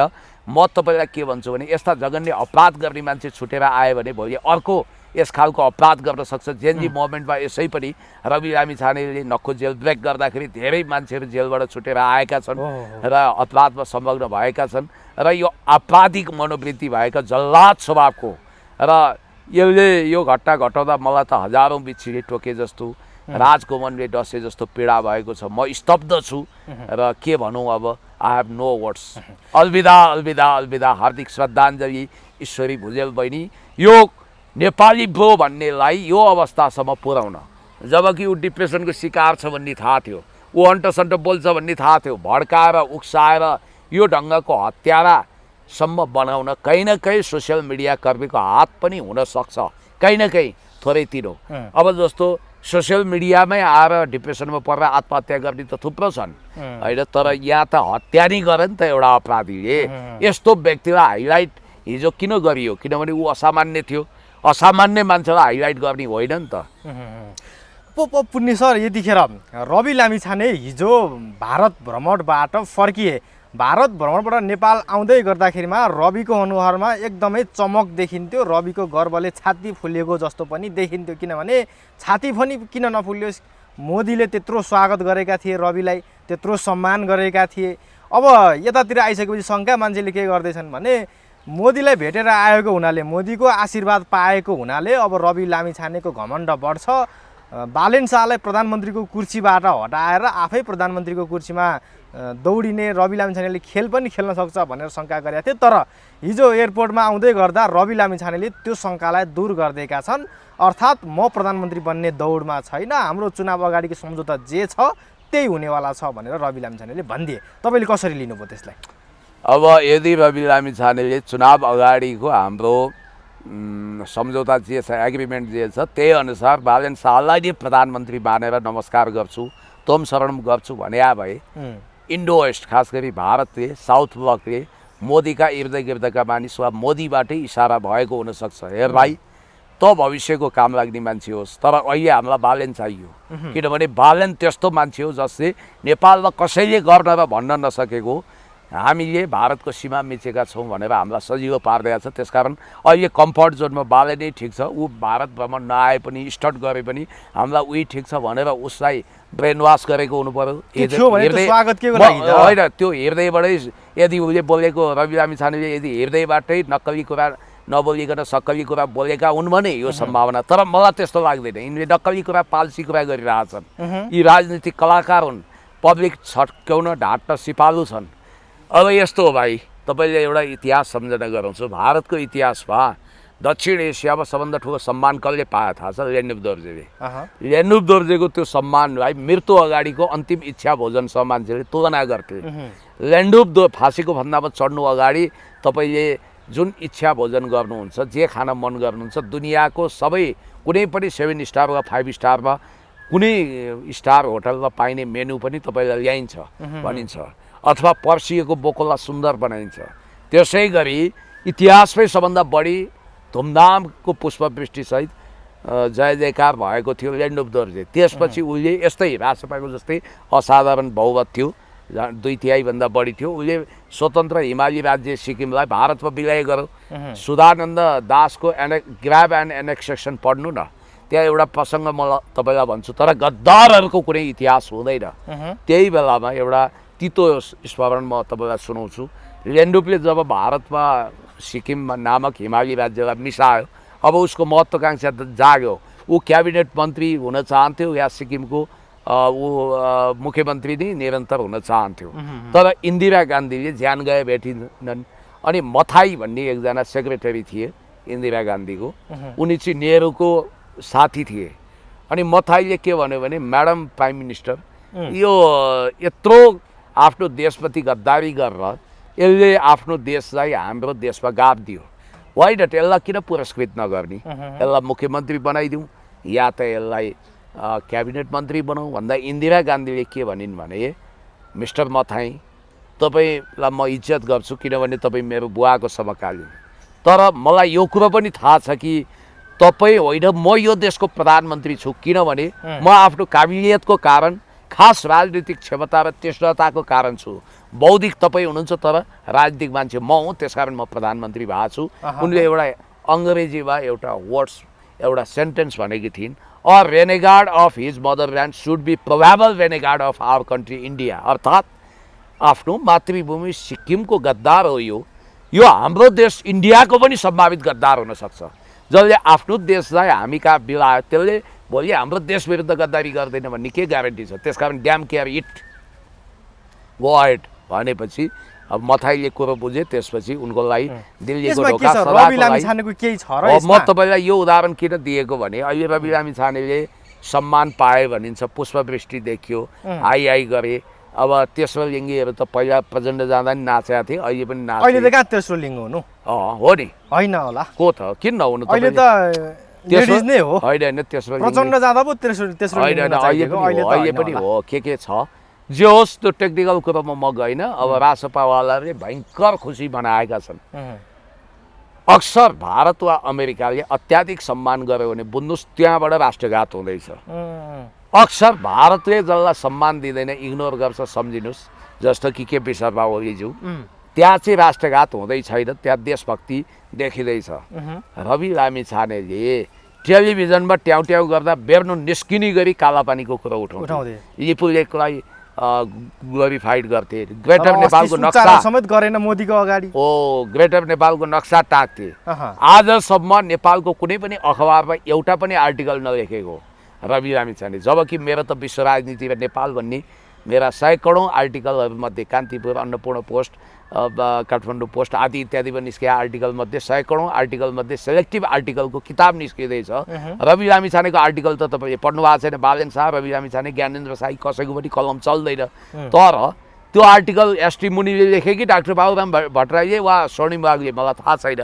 तर अचानक टाइम्स अफ इन्डियामा एउटा आर्टिकल प्रकाशित हुन्छ, त्यहाँ मोदीको उनले चरण वन्दना गरेका छन्, बिरुदावली गाएका छन् र उग्र राष्ट्रवादले देश बन्दैन भनेका छन्। अनि मिडियाकर्मी हुँदा उग्रता हुन्छ रे, अहिले शिथिल हुनुपर्छ, डिप्लोमेटिक हुनुपर्छ भनेर भनेका छन्। तपाईँकै प्रश्नोत्तर पनि मैले सुने। भनेपछि तपाईँका कतिवटा रूप छन्, तपाईँ छेपारो हो, रङ रोगन चेन्ज गर्न। मैले थाहा पाएअनुसार त 2048 सालमा गिरिजाप्रसाद कोइरालाले यदि मैले पाएको कुरा झुट होइन भने, सूचना झुट होइन भने, जसरी गोप्य रूपमा टनकपुर सम्झौता गरेर संसदमा ढाँटेका थिए, रवि लामिछानेले पनि अहिले देशवासीलाई ढाँटेका छन्। जबकि महत्त्वपूर्ण प्राकृतिक स्रोत सम्पदा सम्बन्धी सन्धि सम्झौता गर्दा संसदको 2/3 चाहिने बाध्यात्मक संवैधानिक प्रावधान छ हामी कहाँ। तर एउटा कुरो हेर्नुहोस्, उता आफूलाई वेटिङ गृहमन्त्रीको स्ट्याटसमा राख्ने सुदन गुरुङ, लिपुलेक खोइ हामीलाई लिपुलेक चाहियो, बालेन शाहको यो अभिव्यक्ति घातक छ, नेपालले 1 इन्च पनि जमिन मिचेको छैन भन्दा डेमोन्स्ट्रेसन गर्दा पक्राउ परेको युवा युवतीलाई धम्काउन जान्छन्। सुदन गुरुङ जेलभित्रै गएर जेनजीहरूलाई धम्काउन थाले भन्छन्। यो के हो? उनीहरूले पनि भने हो यो के गुण्डागर्दी शैली होइन, देश विरुद्धको घात हो नि यो। हातमा टिओबीको ट्याटु छ, तिब्बत ओरिजिन्स ब्लडको। अब उनी कहाँबाट परिचालित छन्, के छन्? अब उनले बारबारा फाउन्डेसन मार्फत हामी नेपाल भन्ने संस्थामा प्रतिबद्ध गतिविधिको लागि किन पैसा फन्डिङ बुझे भन्ने कुराको इतिहासमा जाँदाखेरि सबै कुरा प्रष्ट हुन्छ। त्यसकारण गृहमन्त्री बन्दै छैन हैन र? कोही राजगुण्डाहरू हेर्नुहोस्, रत्तपारका जेकी श्राफहरू, हामीलाई रवि लामिछानेको आदेश चाहिन्छ, हामी कराप झ्याप बनाइदिन्छौँ, अचार बनाउँछौँ संसदभित्रै भनेर डुक्रिरहेछन्। आशिका तामाङ यत्र आँखा पल्टाइरहेछन्। कोही सांसदहरू बाँदरै बहस गर्दैछन्, बाँदर मार्ने होडबाजी छ। एउटा निर्दोष प्राणी बाँदर त यहीँ पनि छ, मार्ने होइन, त्यसलाई नियन्त्रण गर्ने हो। बाँदरले आतङ्क मच्चाएला, बालिनाले सखा पार, तर हाम्रो वन्यजन्तु कानुन ऐनले पनि बाँदर मार्ने अनुमति दिँदैन। अब यहाँ मूल विषयवस्तुमा जाउँ। रवि लामिछानेले बालेन शाहलाई बलियो बनाइपाउँ भन्न गएका होइनन्, यो लाटोले पनि बुझ्दछ यति कुरा। उनी के भन्न गएका हुन् भने, प्रभु तुमेव माता च पिता तुमेव सर्वम मम देव देव। मैले मेरो बालेन शाह भन्ने प्रधानमन्त्रीलाई आदेश दिएका थिएँ, उसले तपाईँहरूलाई लिपुलेक लिन मिल्ने गरी सजिलो हुने गरी नेपालले पनि भारतको भूभाग कब्जा गरेका छ भनिदिएको छ। अब उसले दिन सक्ने यति नै हो, अब म दिन्छु भनेर जी हजुरी गरेर जनी गरेर प्रभु अब चमर हम्किँदै मोदीको इर्द गिर्दमा नन्दी भेङ्गी भएर, प्रभु अब मैले के गर्नुपर्छ सबै गर्छु, अदालतमा मेरो मुद्दाको डेमोक्रेसीको तर्रारबाट मलाई छुटकारा दिलाइदिनु पर्यो, मलाई प्रधानमन्त्री बन्न सहयोग गर्नु पर्यो भन्न गएको हुन्। सिधा कुरा। अब भारतले त्यसमा घन्टी बजाए या तपाईँको ढिन्डोरा पिट्यो मलाई थाहा छैन, तर रवि लामिछाने अनावश्यक रूपमा उत्साह लिएर आएका छन्। अब यो चाहिँ बुझिएको कुरा हो। रवि लामिछानेको त्यो अनुहारको चमकको पछाडि केही न केही रहस्य त छ। अब तपाईँले देखिहाल्नुभयो भूपदेव शाहको स्टेटमेन्ट। अब एउटा महिलालाई एउटा के अरे सामान्य युवतीलाई बच्चा जन्माउन 9 वर्ष लाग्छ भन्छन्। के भने त्यो रासोपाभित्र रवि लामिछानेको अल्टरनेटिभमा बालन शाहले अगाडि बढाएको भावी सभापति भनेर पनि कतिले चिन्दछन्। यहाँनिर के बुझिन्छ भने राष्ट्रघात गर्ने मामिलामा बालन शाह र रवि लामिछाने एउटै किताबमा उभिएका छन्। अस्ति हामीले डिस्कस गरेका थियौँ। यो देशको अद्भुत आश्चर्य के भने यो राष्ट्रघाती देशद्रोही पार्टीका भातखौरे भेडायुक्त कार्यकर्ताहरू, भेडा समाजका कार्यकर्ता के गर्दैछन् नेताहरू भने होइन, नेपालले भारतको सीमा मिचेको हो भन्दैछन्। अब महानायक राजेश हमाल त धेरै बुद्धिमान निस्किनुभयो। उहाँले ल्यान्ड इन्क्रोचमेन्टको कुराहरू अथवा क्रस बोर्डर होल्डिङको कुराहरू अथवा तपाईँको सीमा अतिक्रमण भने के हो आदि इत्यादि सबै प्रश्न पार्नुभयो। उहाँको एउटा फिल्ममा पनि रहेछ, महेशपुर सुस्ता कालापानी मिचिएको छ, तपाईँहरू किन टुडु हेर्नुहुन्छ भनेर। उहाँ त राष्ट्रवादी व्यक्ति हो नि। कम्युनिस्ट पार्टीको महासचिव केशवजङ रायमाझी जो प्रकारान्तरले माओ सेतुङकै सल्लाह अनुसार भन्छन्, उनले दरबार छिरे। उनको माओली हजुरबा हो, रायमाझीको नाति हो डाक्टर केशवजङ रायमाझी। उनको बुवा चुडाबहादुर हमाल राजदूत हुनुहुन्थ्यो। अब एकचोटि महानायक राजेश हमालले लेखेको स्ट्याटस पनि एकछिनपछि म पढिबाची सुनाउँछु तपाईँलाई, मलाई सम्झाउनु होला। यहाँनिर रवि लामिछानेले गम्भीर किसिमको गोप्य सम्झौता गरेका हुन सक्छन् भारतमा। हो, लिपुलेख सम्झौता लिपुलेख तपाईँहरू नि लिनुहोस् भन्ने कालको मैले पाएको सूचना झुटो होइन भने गरेका हुन सक्छन् भनेको छु। गरे भनेर म ग्यारेन्टी दिन सक्दिनँ। यस्तो घातक सम्झौता रवि लामिछानेसँग त्यस्तो अथोरिटी के छ र सम्झौता गर्नलाई? पार्टीको सभापति, पार्टी सभापति हो त, सरकार त होइन। यस्तो हुन्छ नि त, पहिले प्रिपेड र पोस्टपेड भने जस्तै मलाई प्रधानमन्त्री बनाइदिनुहोस् म यो गरिदिन्छु भन्न सक्छन्। उधारो सम्झौता गरेर उधारो सम्झौता, त्यसमा पनि भोकलले उनीहरूले भिडियो राखेका हुन सक्छन्, प्रमाण राखेका हुन सक्छन्। रवि लामिछानेले हेर्नु त तपाईँहरूको प्रश्नोत्तरमा हिजो गिडगिडाएर बोलेको, हेर्नु त कुरा चपाएको। हिजोसम्म के भन्थे, कालापानी हाम्रो हो, लिपुलेख हाम्रो, हाम्रो जमिन मिचिएको छ भनेर ग्रेटर नेपालको नक्सा टाक्थे। आज के भन्दैछन्, होइन यस्ता कुराहरू त परराष्ट्र मन्त्रालयले सल्भ गर्नुपर्छ। अनि परराष्ट्र मन्त्रालयको त्यो फ्याङ्तो विज्ञप्ति हामीले देखाएका छैनौँ। एउटा कुरा के थाहा पाउनुहोस् भने नेपालले अब कसैको ल्यान्ड अकुपेसन गरेको छैन, सीमा अतिक्रमण गरेको छैन। भित्र पसेर त्यसको जमिन कब्जा गरेर त्यसको नक्कली नक्सा बनाउने, एकछिन नक्कली नक्सा बनाउने, सैन्य पोस्ट राख्ने, प्रशासनिक इकाइ राख्ने आदि इत्यादि हो। तर भारतले जसरी 80,000 हेक्टर जमिन कब्जा गरेको छ, पूर्व मेचीदेखि पश्चिम महाकालीसम्म 80,000 भक्तपुर जिल्लाभन्दा ठुलो भूभाग कब्जा गरेको छ। अनि नेपालको कालापानीमा उसले सैन्य पोस्ट राखेको छ, त्यसलाई अतिक्रमण भन्छ। नेपालको 10 गजा, यो नेपाल हो यो भारत हो, यो बिचको 10 गजाभित्र खेतीपाती गरेका छ आदि इत्यादि फार्मिङ गरेका छ भने त्यसलाई चाहिँ सीमा मिचेको भनिँदैन। देशको मन्त्री भइसकेको अहिलेको सांसदले, नकचरो सांसदले, ज्ञानी मुखिया भन्ने मान्छे भारतको रहेछ, उसले भारतमा बनाएको त्यो जङ्गी पिलरभन्दा उतापट्टि बनाएको, त्यसलाई चाहिँ नेपालको जग्गा नेपालले भारतको जग्गा अतिक्रमण गरेको भनेर झुटो प्रचार गरिरहेको छ। यी कस्ता विचित्रका मान्छे हुन्। यो उनीहरू चाहिँ नेपाल विरोधी प्रमाण खोज्दैछन्, नेपाललाई ध्वस्त गर्दैछन्। त्यही भएर गाउँ गाउँ बस्ती बस्तीबाट जुरुक्कै उठेर यिनीहरूलाई भोलि जनताले ब्यान पनि गर्न सक्छन्। र भोलि यदि जनता जुरुक्कै उठेर बालटार सिंहदर रारमा यदि हर्क साम्बाङ पुण्य गौतमहरूलाई स्थापित गरे सुकुम्बासीहरू, गरिबहरूले अनि देशभक्तहरूले भने पनि आश्चर्य पार्नु पर्दैन। नारायण नीतिमा लगेर राजालाई सिपेज लगायो भने पनि आश्चर्य पार्नु पर्दैन। एउटा फोक्सोमा पानी जमेको हुनाले होल्डिङ सेन्टरबाट बसेको त्यो होल्डिङ सेल्टरमा बसेको त्यो व्यक्तिको मृत्यु भयो। अहिलेसम्म 5 जना मान्छे मरिसके। बालन शाहको सरकारले अमानवीय मानवता विरोधी अपराध त गरेकै थियो, साथमा गरिब मारा बजेट ल्याएर हाम्रो ढाड सेक्यो। तपाईँले देखिरहनु भएको छ। अब यो पुरै शोधनान्तर व्यापार अवस्था टाट पल्टाउने गरी साथमा उसले के पनि गरिदियो भने याद गर्नुहोस्, अब अहिले तपाईँको यो बोर्डरको सम्बन्धमा ब्लन्डर गरेर एकछिनपछि म एउटा न्युज पढेर तपाईँलाई सुनाइदिन्छु। नर्वेको विदेश मन्त्रीले डेनमार्कको ग्रिनल्यान्डमाथि हाम्रो प्रभुत्व छ भन्ने झुटो बयान दिँदा पछि अन्तर्राष्ट्रिय अदालतमा त्यो भूभाग गुमाउनु परेको थियो। हिजो मात्रै उहाँ एकजना सचिवलाई उठाएर लगे। हेर्नुहोस् यो कस्तो राज्यको यो निरङ्कुशता भन्न मिल्छ। के भन्छ, प्रधानमन्त्रीलाई मेसेज गरेको भरमा कोही सचिवलाई यसरी प्रहरीले उठाएर लगेर दिनभरि केरकार गर्छ, अझै मुद्दा चलाउने तयारी नै छ अरे भन्ने सुन्दैछ। म्यासेज गर्ने नहुने प्रधानमन्त्रीलाई के हो यो? राजा महाराजा भन्दा नि चर्को भने त्यो घटना चाहिँ अलिकति म तपाईँलाई के भन्छु भने कृष्णहरि पुष्करजी पनि दुध दिनु आएको मान्छे होइन, उहाँ पनि च्यानल क्रस गर्ने मान्छे हो, महत्त्वकाङ्क्षी मान्छे हो।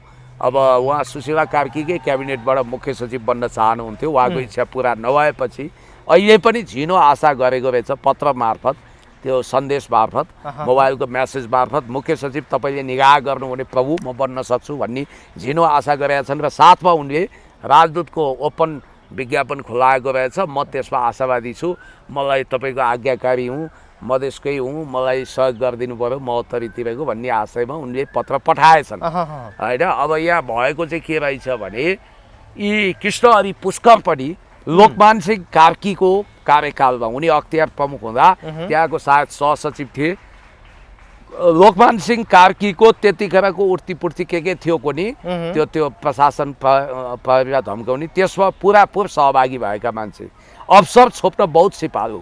तर यहाँनिर के भयो भने सुशीला कार्कीको क्याबिनेटले अर्का तपाईँको एकनारायण अरियालको अवकाशपछि अर्का मिस्टर सुमनराज अरियाल कसलाई नियुक्त गर्यो, त्यसमा उनी पुरै चिडिएका र असारको 25 गते उनी रिटायरमेन्ट लिँदैछन्।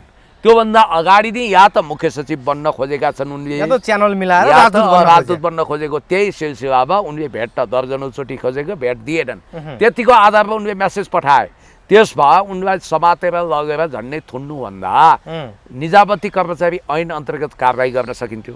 अनि के उनले एकदम ठुलो पापै गरे हो? यो अगाडि पनि त सचिवहरूले प्रधानमन्त्रीलाई ठाडै म्यासेज गर्थे, टेलिफोन गर्थे, कि त चेन अफ कमान्डबाट आउनु पऱ्यो, मुख्य सचिव थ्रुबाट आउनु पऱ्यो भन्ने आदेश हुनु पऱ्यो, होइन भने उनले कुनै पापै भयङ्कर ब्लन्डर गरे होइन। यद्यपि कृष्णहरि पुष्कर भन्ने व्यक्ति आफैमा जतिसुकै विवाद खराब भए पनि तर त्यसरी गरेकै भरमा पक्रिनु अपराध चलाउनु भने त यो अलिकति राज्यको अपराध गरे निरङ्कुशता नै देखियो नि। त्यसले कर्मचारीको मनोबल पनि गिराउँछ, राज्य संयन्त्र तानाशाही भएको बुझाउँछ।